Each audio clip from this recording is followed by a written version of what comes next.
ಇಲ್ಲಿ ನೋಡಿ ಒಂದು ಹುಡುಗಿ ಕಾಣ್ತಾ ಇದೆ. ಈ ಹುಡುಗಿ ಡ್ರೆಸ್ ಕನೆಕ್ಟ್ ಮಾಡ್ತಾ ಇದೆ. ಅದು ಆಗ್ತಾ ಇಲ್ಲ ಸೊಂಟಕ್ಕೆ.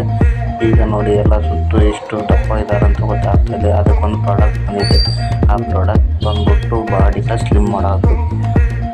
ಸ್ಲಿಮ್ ಮಾಡಿಬಿಟ್ಟು ಹೊಟ್ಟೆನ ಒಂಥರ ಸ್ಲಿಮ್ ಮಾಡಿ ಬಂದಿರೋ ಪ್ರಾಡಕ್ಟ್ ಇದು ಮಾರ್ಕೆಟಿಗೆ. ಇದು ನೋಡಿ ಇಲ್ಲಿ ಬಜ್ಜು ಮತ್ತು ಹೊಟ್ಟೆನ ಯಾವ ಥರ ಶೇಪನ್ನ ಯಾವ ಥರ ಮಾಡುತ್ತೆ ಅಂತ ನೋಡಿ. ಇಲ್ಲಿ ಇದ್ರದ್ದು ನೋಡಿ ಈ ಥರ ಕಾಣ್ತಾ ಇದೆ.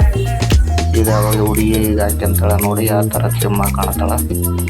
ನೀವು ಇದನ್ನು ಮಾರ್ಕೆಟಲ್ಲಿ ತಗೊಂಡ್ರೆ ಒಳ್ಳೆ ಚೆನ್ನಾಗಿರುತ್ತೆ.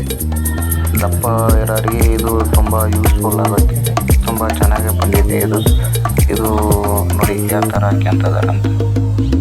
ಈ ಥರ ಯಾವ ಥರ ಫಿಟ್ಟಿಂಗಲ್ಲಿ ಬಂದಿದೆ. ಇವರು ದಪ್ಪ ಇರೋರು ಯಾವ ಥರ ಫಿಟ್ಟಿಂಗಲ್ಲಿ ಕಾಣ್ತಾರೆ ನೋಡಿ. ಇದು ಫ್ರಾಕು ಯಾವ ಥರ ಹಾಕ್ತಾ ಇದೆ ಇವಾಗ ಲೋಜ ಒಳ್ಳೆ ಸಿಂಪಲ್